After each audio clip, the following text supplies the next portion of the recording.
우리가 잘 아시는 얘기가 있습니다. 두 아들이 있는 어머니가 큰 아들은 우산장수고 작은 아들은 남학신 장수인데 비가 오면은 둘째 아들이 신을 못 팔면 어떡하나, 또 비가 안 오면 첫째 아들이 우산을 못 팔면 어떡하나 늘 걱정을 하더라는 거죠. 그래서 사람들이 생각을 좀 바꿔보시라. 비가 오면은 큰아들이 장사가 잘 되겠구나, 또 비가 안 오면은 둘째 아들이 장사가 잘 되겠구나, 이제 이렇게 생각하시라고 그랬더니 이 어머니의 얼굴이 늘 환해졌다라고 하는 이제 그러한 얘기죠. 우리는 이 땅에 살면서 참 많은 근심을 하며 이제 살아갑니다. 근데 문제는 이 근심이 습관이 되는 게 이제 문제인 거죠. 근심에 매여버리면은 뭐니 해도 삶의 기쁨이 없어지잖아요. 남들은 다 웃는데 나만 안 웃어요. 또 근심에 탁 사로잡혀 버리면은요, 사람들 만나는 게 싫어버리잖아요. 말하는 것도 싫고 누구 얘기하는 거 듣기도 싫고 그냥 모든 게 귀찮아지잖아요. 이제 그러면서 이제 깊은 우울에 이제 빠져들게 이제 되는 것을 이제 볼 수가 이제 있는 거거든요. 그래서 우리 예수님도 마음에 근심하지 말라. 하나님을 믿으니 또 나를 믿어라. 우리 예수님 말씀하지 않으십니까? 이 예수님의 말씀에서 우리가 볼 수 있는 것은 사실은 우리가 근심하는 것은 믿음이 없기 때문임을 우리에게 말씀하고 있는 거죠. 근심의 사실은 반대는 이제 믿음이다. 근심의 이유는 불신앙이다라고 하는 것을 이제 우리가 알 수가 있는 거죠. 그래서 우리가 근심이 찾아올 때 어떻게 해야 되겠습니까? 아무것도 염려하지 말아라. 오직 모든 일에 기도와 간구로 너희 구할 것을 감사함으로 하나님께 아뢰라. 그 근심의 문제를 가지고 하나님 앞에 나가서 기도하라는 거죠. 그러면 모든 지각에 뛰어난 하나님의 평강이 그리스도 예수 안에서 너희의 마음과 너희의 생각을 지켜주실 것이다. 우리 예수님께서, 우리 하나님께서 사도 바울의 입을 통해서 우리에게 근심이 찾아올 때 기도해라, 염려를 맡겨라. 그러면 너희의 마음과 생각을 지켜주신다. 이제 이렇게 이제 말씀하고 이제 계시는 거죠. 그런데 오늘 말씀에 보시면은 10절에 이렇게 말씀하고 계세요. 하나님의 뜻대로 하는 근심은 이렇게 이제 말씀하고 계세요. 그리고 11절에도 보라, 하나님의 뜻대로 하게 된 이 근심이라고 이렇게 이제 말씀하고 있어요. 근심하지 말라, 염려하지 말라. 이제 말씀하신 하나님이 오늘 말씀의 사도 바울의 입을 통해서는 하나님의 뜻대로 하는 근심, 하나님의 뜻대로 하게 된 이 근심에 대해서 이제 말씀하고 이제 계시는 거죠. 그렇다면 오늘 말씀을 통해서 우리가 살펴봐야 되는 근심에 관한 하나님의 음성은 이제 무엇이겠느냐라고 하는 그러한 얘기입니다. 우리가 오늘 말씀을 통해서 우리가 이 배경 지식이 조금 필요한데요. 이 고린도 후서는 조금 해석하기가 난해한 부분들이 조금 있죠. 이제 그 이유는 이 고린도 전서와 후서는 우리는 전편 후편이라고만 생각하는데 이제 그렇지가 않다고 이제 얘기를 하죠. 이제 고린도 전서가 보내지게 된 다음에 이제 고린도 교회 안에 바울을 비방하고 또 바울을 거짓 사도다라고 하는 이제 사람들이 들어와서 고린도 교회 성도들의 마음을 이렇게 휘어잡고 그리고 바울을 오해하게 이제 만들면서 이제 바울에 관해서 아주 나쁜 그런 감정을 이제 갖게 만든 그런 이제 무리가 이제 있었던 거죠. 이제 바울이 그 문제를 해결하기 위해서 이제 고린도에 잠깐 들렸던 것 같아요. 그런데 그게 오히려 역효과가 났던 거죠. 아마도 얼굴도 붉히고 또 상처받는 일들이 좀 있었던 것 같아요. 그래서 바울은 그곳을 떠나면서 편지를 쓰게 된 거죠. 그런데 바울이 얼마나 이렇게 마음이 이제 안타까웠는지 그 편지 안에는 여러 가지 아주 강력한 그런 말들을 이제 써서 이제 보내게 됐던 거죠. 누구를 통해서냐면은 디도 편으로 이제 보내게 됐던 것입니다. 그런데 이 고린도 교회가 그 편지를 받고 변화가 됐는지 아니면 그것 때문에 더 고린도 교회에 분란이 왔는지 또 나를 영접하지 않은 교회인데 하물며 디도가 간다고 해결이 됐을까? 오히려 디도가 그 편지를 들고 편지를 전달했을 때 오히려 더 디도조차도 큰 상처를 받고 더 문제 가운데 휘말리는 것이 아닌가. 이제 바울은 별별 근심과 염려가 있었던 거예요. 그래서 8절에 한번 보시면은 그러므로 내가 편지로 너희를 근심하게 한 것을 후회했다. 이제 이렇게 이제 말하고 이제 있잖아요. 바울이 이 편지 괜히 보냈나 막 근심에 이제 쌓여지게 이제 됐더라는 거죠. 잘못 보냈구나. 보내지 말걸. 이제 막 사도 바울이 후회를 했다라고 하는 이제 그러한 얘기죠. 그래서 결과가 어떻게 됐는가 너무 정말 가슴이 타고 이제 궁금하고 이제 그랬던 거죠. 사실은 그것은 사도 바울이 고린도 교회를 향한 이제 사랑 이제 때문이었던 이제 거예요. 사도 바울이 고린도 교회를 세우기 위해서 이제 충고를 이제 하게 이제 됐던 거죠. 알렉산더 이제 대왕은 어떤 지역을 이제 점령을 이제 하게 되면은 이제 이렇게 이제 구분을 이제 했다고 그래요. 딱 어떤 지역을 점령해서 전쟁에 승리하게 되면은 이제 싹 이제 처벌할 그러한 부류, 그리고 노예나 이제 종으로 삼을 부류, 이제 그리고 오히려 상을 줄 부류 이렇게 세 부류로 이제 나누었다라고 하는 얘기죠.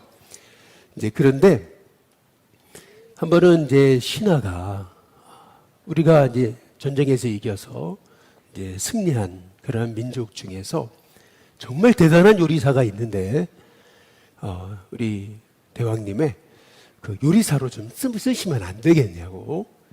그러면은 우리 대왕님이 굉장히 이제 입맛도 살아나고 그리고 건강하게 되실 거라고 이제 그렇게 이제 얘기를 이제 했던 거죠. 이제 그랬더니 이 알렉산더가 그런 얘기를 했다는 거죠. 실은 내 건강의 비결은 이 내 입맛에 이제 있는 거라고 이제 그러면서 이제 그런 이제 얘기를 이제 했더라는 겁니다. 내 스승님인 아리스토텔레스가 자기에게 이제 조언하고 이제 충고하기를 그렇게 충고를 했다라고 하는 얘기예요. 큰 일을 하시려면 건강이 있으셔야 되는데 건강하시려면은 새끼를 다 꼭 챙겨 드시고 그러나 간식은 드시지 마세요. 그렇게 이제 충고를 했더라는 거예요.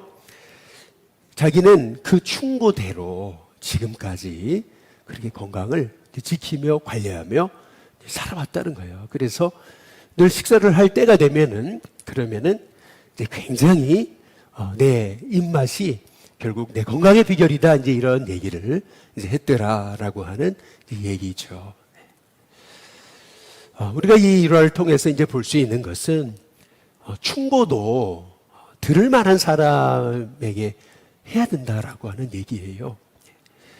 그 충고가 들을 만한 사람에게 하게 되면은 그 충고는 엄청나게 그 사람을 세우는 그런 충고가 이제 된다라고 하는 얘기죠.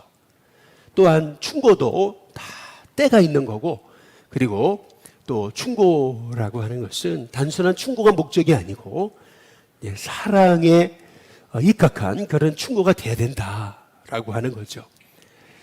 이 사도 바울은 지금 고린도 교회를 세우기 위해서 신랄한 충고를 하게 된 거예요. 그런데 그 충고를 받은 이 고린도 교회가 변화가 됐을까? 너무나 근심이 되는 거죠. 내가 이렇게 마음이 요동쳐가지고 쓴 편지가 고린도 교회 교인들한테 혹시나 역감정을 그렇게 생기게 한 건 아닌가. 이제 그래가지고요. 사실은 사도 바울은요, 먼저는 드로아에 가요. 왜냐하면 고린도에서 가장 먼저 올 수 있는 곳은 어디냐면은 이제 드로아였던 거거든요. 근데 드로아에 와서도 바울의 마음이 편하지가 않아요.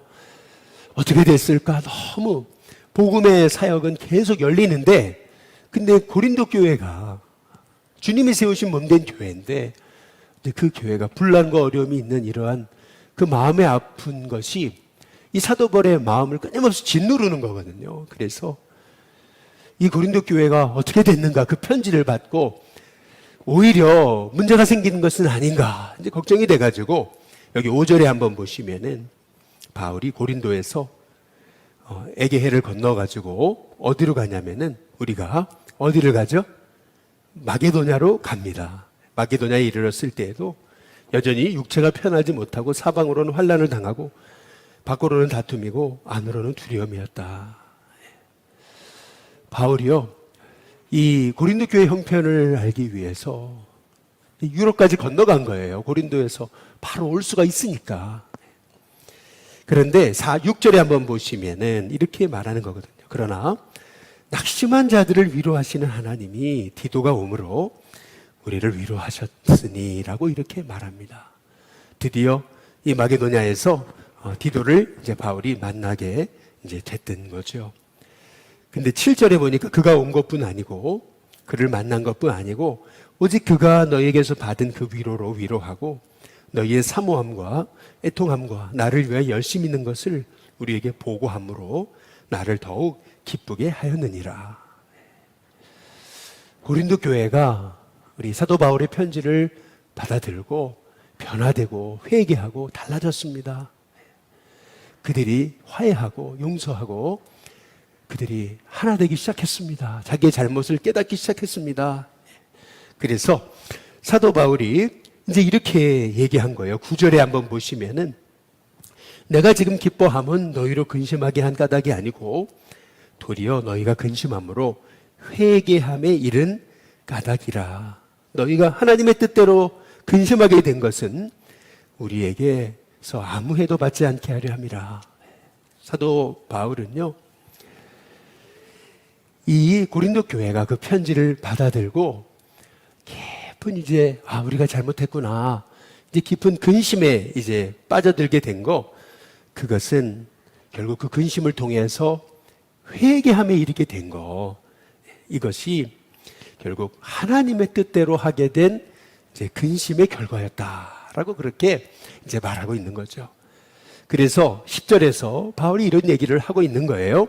같이 한번 읽어보겠습니다. 함께 있습니다. 시작. 하나님의 뜻대로 하는 근심은 후회할 것이 없는 구원에 이르게 하는 회개를 이루는 것이요, 세상 근심은 사망을 이루는 것이니라. 우리가 오늘 이 말씀을 통해서 우리가 알게 되는 것은 근심에도 두 종류가 있다는 거죠. 세상 근심이 있고 하나님의 뜻대로 하는 근심이 있다는 거예요. 세상 근심은 사망을 이루는 건데, 하나님의 뜻대로 하는 근심은 결국 구원에 이르는 회개를 이루는 것이다. 이제 그렇게 사도 바울이 이제 말하고 있는 거죠. 그러면 세상 근심이 뭡니까? 우리가 하지 말아야 될 근심은 뭡니까? 뭐 대표적인 것이 그런 거겠죠. 이미 지나간 일이 있잖아요. 이미 지나간 거. 우리가 인생을 살면은 사람이 실수가 없는 게 없는데, 우리가 실수하고 잘못하고 이미 지나간 거, 그럴 걸 하면서 그 과거에 매여가지고 내가 그때 그러지 말았을 걸 하면서 이미 지나간 거 가지고 매여가지고 계속 근심하는 거, 여러분 이것은 어리석은 것이 되는 거죠. 또 우리가 하지 말아야 될 이제 근심이 있다면은 미래에 불확실한 거 있잖아요. 일어나지도 않은 일 갖고 근심하는 거 있잖아요. 뭐 오늘 이제 예를 들자면 금요전도 하는 날인데 그런 거죠. 비가 오면 어떡하나. 뭐 그런 거 있죠. 요즘에 이렇게 기후변화로 인해서 세상이 너무나 이 날씨가 막 요동치고 하는 걸 보면서 지구가 망하면 어떡하나. 늘 또 요새 북한이 막 뭘 쏴대니까 북한이 쳐들어오면 어떡하나. 늘 그냥 어떡하나 어떡하나. 병 걸려 내가 죽으면 어떡하나. 예를 들면 또 시험 현장에 갔는데 내가 시험을 잘못 보면 어떡하나. 아직 시험도 안 봤는데 시험을 잘못 보면 어떡하나. 그런 거 우리가 이 선교교육관을 우리가 이제 증축을 하려고 그러는데 증축하다가 교회가 부도가 나면 어떡하나. 늘 그런 거 있잖아요. 네. 우리가 늘 일어나지도 않는 일이 있잖아요. 자꾸 일어나지도 않는 일을 가지고 일어난 것처럼 우리가 근심 걱정하는 거 있잖아요. 그런 것은 하나님이 기뻐하시지 않는 그러한 근심이라고 하는 거죠. 또 근심 중에는 또 이런 게 있겠죠. 사람들이 나를 어떻게 생각할까? 잘못 생각하면 어떡하나? 뭐 그런 거 있잖아요. 사람의 평판에 대한 그런 근심, 걱정, 염려. 사람이 나를 어떻게 생각할까? 그 쉽게 말하면 이제 이런 거죠. 세상 근심이라는 거, 하나님 기뻐하지 않는 근심이라는 건 이런 거죠. 제가 이제 설교단에 섰어요. 설교를 해요. 성도들이 설교 못한다 그러면 어떡하나. 뭐 그런 거 있잖아요. 그런 근심, 염려. 설교 못해서 쫓겨나면 어떡하나. 뭐 그런 거 있잖아요. 이게 일어나지도 않는 일들이 있잖아요. 그런데 하나님의 뜻대로 하는 근심이란 뭐냐면은 어떻게 하면 제가 하나님 말씀을 올바로 대언할 수 있을까라고 하는 이제 그러한 이제 근심인 거죠. 예를 들자면 하나님의 뜻대로 하는 근심이란 뭐 이런 거가 될 수 있겠죠. 다윗이요. 바세바를 범하잖아요.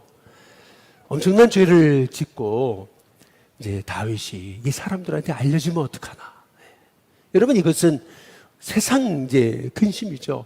어떤 벌어진 일의 사건에 대한 결과에 이렇게 집착하는 사람의 이목에 대해서 우리는 자꾸 어떤 죄를 범했을 때 그 죄에 대한 우리는 회개를 하는 근심에 이르는 것이 아니고 죄에 대한 결과에 대한 사람들의 평가나 그것 때문에 내가 괜히 사람들한테 잘못 비춰주면 어떡하나. 여기를 이제 우리가 근심을 하게 된다는 거죠. 다윗이 바세바를 범했을 때 그가 해야 했을 하나님의 뜻대로 하는 근심이란 이제 이런 거죠. 내가 이것을 통해서 하나님 얼마나 아파하실까? 내가 얼마나 이 큰 죄를 지고 내가 다시는 이 죄를 어떻게 하면 짓지 않을 수 있을까?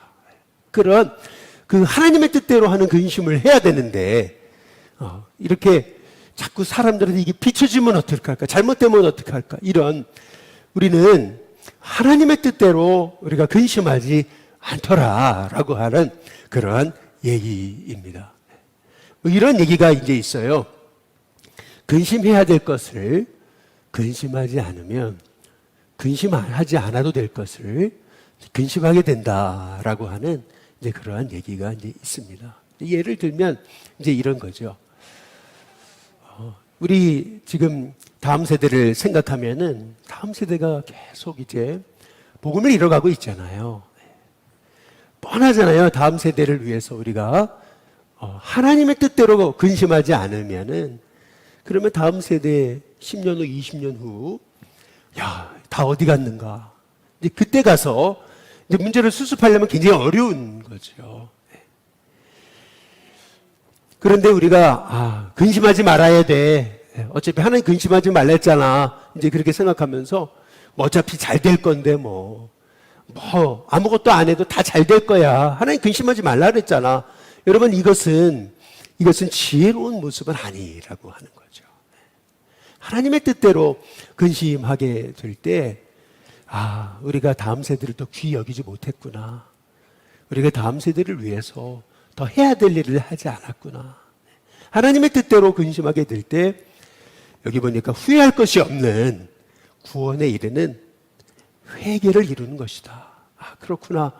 우리가 정말 다음 세대를 정말 귀하게 생각하지 못하고 그들을 위해서 더 말씀으로 양육하지를 못했구나.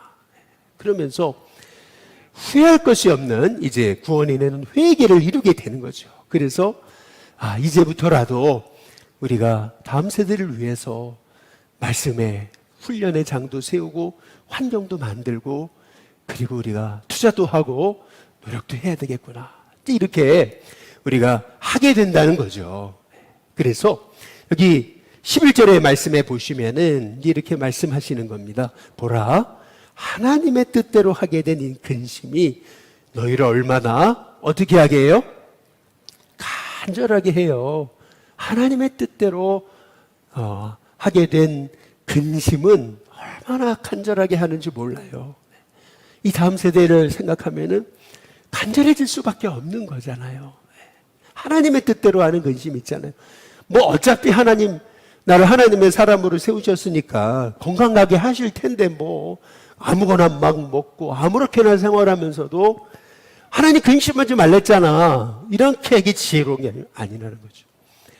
내가 정말 하나님의 뜻대로 근심하는 사람은 어떻게 하면 이 몸이 하나님의 기쁨이 돼서 지금도 하나님께서 이렇게 귀하게 세우시지만 10년 후, 20년 후에도 이 몸을 가지고 어떻게 하면은 하나님께 영광을 돌릴 수 있을까? 하나님 뜻대로 근심하게 되는 거잖아요. 그러면 예를 들면 내 먹는 거라든지 생활의 패턴이라든지 이런 것들을 하나둘씩 이제 바꿔가게 될 거 아니겠어요? 하나님의 뜻대로 근심하게 되면 간절하게 돼요. 어떻게 하면 내가 정말 이 몸을 가지고 하나님께 영광을 돌릴 수 있을까? 간절하게 되는 거잖아요. 그래서 11절 다시 보시면 하나님의 뜻대로 하게 된 이 근심이 너희를 얼마나 간절하게 하고 얼마나 그 다음 뭐라고요? 변증하게 하며, 여기 변증한다는 변명한다는 말이 아니고요, 사과하게 되고 그리고 얼마나 분하게 하며, 이 땅에 믿음의 세대가 사라지는 것에 대한 그러한 거룩한 분노가 생기는 거죠. 얼마나 분하게 하고 얼마나 두렵게 하고. 20년 후 30년 후를 생각하면 두려워지는 거죠. 그리고 얼마나 사모하게 하고 얼마나 그 다음 어떻게 해요? 열심히 있게 하고 그리고 얼마나 벌하게 하였는가. 이 벌하게 했다라는 말은 참여했다라고 하는 말이죠. 그동안 하나님의 뜻대로 살지를 못했구나. 이 고린도 교회 이 성도들이요, 이 디도가 보내온 바울의 이 격분이 가득한 편지였을 거라고 얘기를 해요. 막 바울이 여과 없이 막 쏟아낸 그런 편지였을 거라고 얘기를 해요. 근데 그게 이제 사라진 거죠. 근데 그 편지를 받아들고요, 고린도 교회 교인들이요, 얼마나 우리가 잘못했는가라고 하는 것을 이제 깨닫게 됐다라고 하는 얘기죠. 여러분, 우리가 세상 근심에 빠져드는 거 있잖아요. 이러다가 내가 망하면 어떡하나, 이러다가 잘못되면 어떡하나, 오늘도 우리 아이들이 학교를 가는데 교통사고라도 나면 어떡하나, 늘 그 염려, 근심, 걱정에 빠지는 거 있잖아요. 일어나지도 않는 일. 여러분, 그 근심, 걱정, 염려에 이제 빠져드는 거예요. 세상 근심, 이것은 오늘 사도 바울의 말씀처럼 사망을 이루는 것이다. 그런데 하나님의 뜻대로 하는 근심이 있잖아요. 어떻게 하면 내가 하나님을 기쁘시게 할 수 있을까라고 하는 근심이 있잖아요. 그것은 후회할 것이 없는 구원에 이르는 회개를 이루는 것이다. 여러분, 그런 의미에서 하나님의 뜻대로 하는 근심은 여러분 하시기를 바랍니다. 하나님의 뜻대로 하는 근심. 이 하나님의 뜻대로 하나님이 우리에게 하나님을 어떻게 하면 기쁘시게 할까라고 하는 그 마음에 그 근심이 있잖아요. 가인이요, 하나님께 제사 드리잖아요. 하나님 안 받으시잖아요. 그랬을 때 하나님, 어떻게 하면 하나님이 내 예배를 받으실까? 내 예배에 무엇이 잘못됐을까? 여러분 그것을 생각하는 것은 결국 후회할 것이 없는 구원에 이르는 회개를 이루는 거잖아요. 그런데 가인은 그랬잖아요. 저놈 저 동생 때문에 말이죠. 잘못 근심하고 저놈만 없어지면은 잘못 생각하게 된 거죠. 여러분 오늘 말씀을 통해서 이 하나님의 뜻대로 하는 이 근심은 후회할 것이 없는 구원에 이르게 하는 회개를 이루는 것이다. 저와 여러분의 마음속에서 그동안 우리가 하나님의 뜻대로 살지 못했던 것에 대해서 하나님이 여러분의 심령 가운데 깨닫게 하시고 또 책망하시고 또 여러분에게 회개의 자리로 이끄실 때 여러분 어차피 근심하지 말라 그랬는데 그러면서 아무것도 아닌 것처럼 넘어가는 것이 아니고 하나님 잘못했습니다. 회개함에 이르는 저와 여러분이 됐으면 좋겠습니다. 마지막으로 오늘 여기 14절에 보시면은 오늘 말씀을 통해서 우리가 참 중요하게 깨닫게 되는 게 이거예요. 내가 그에게 너희를 위하여 자랑한 것이 있더라도 부끄럽지 아니하니 그렇게 얘기를 해요. 우리가 너희에게 이른 말이 다 참된 것 같이 디도 앞에서 우리가 그 다음 뭐 한 거예요? 자랑한 것도 참되게 되었도다. 이제 이렇게 얘기를 해요. 여러분 이 말의 의미가 뭘까요? 저는 이 말씀을 통해서 이제 은혜를 받았어요. 그게 뭐냐면 바울이요 고린도 교회를 방문했다 문제 해결하기 위해서 방문했다가 오히려 문제를 더 크게 만들어 버렸거든요. 문제 해결한다고 잠깐 들렸는데 오히려 생각지 못한 그런 그 어려움에 직면하게 됐어요. 그러면서 격분을 해가지고 이제 편지를 써서 디도편에 이제 보내게 된 거잖아요.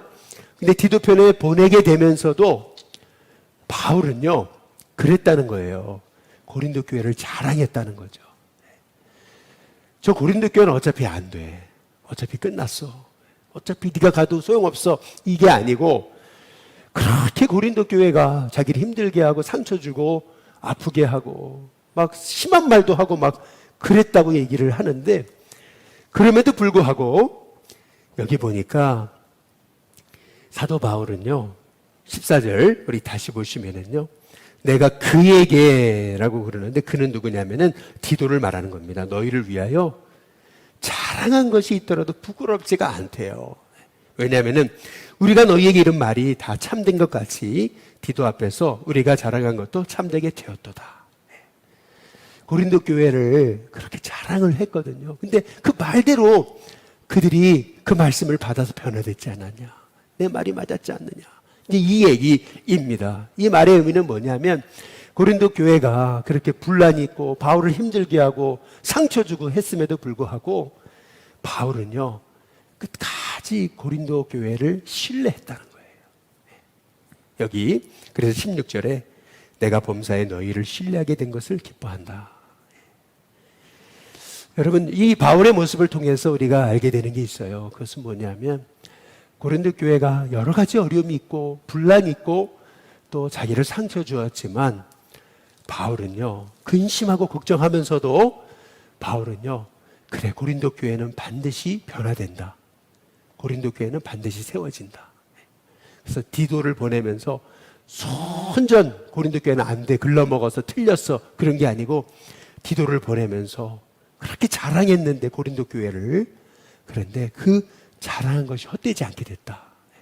너무 감사하다. 이제 그런 그 얘기를 하고 있잖아요. 오늘 이 말씀을 통해서 우리는 바울이요 그 고린도 교회의 어려움 중에도 끝까지 고린도 교회를 신뢰했다라는 거. 여러분 부모가 자식을 끝까지 신뢰하잖아요. 다른 사람 다 안 믿어줘도 내 자식은 그렇지 않다고 믿어주잖아요. 마찬가지로 바울의 마음이 그랬던 거죠. 끝까지 고린도 교회는 바뀐다. 고린도 교회는 세워진다. 고린도 교회는 하나님의 기쁨이 된다. 여러분 이것이 바울의 마음이었습니다. 저와 여러분에게도 이런 마음으로 여러분의 인생에 있는 문제를 여러분이 대하시기 바라고 그렇게 여러분이 신뢰하고 끝까지 믿어주고 끝까지 여러분의 마음속에 그 나를 아프게 한 영혼들이 결국에는 세워질 거라는 믿음을 가질 때 하나님께서 그 믿음대로 역사하실 줄로 믿습니다.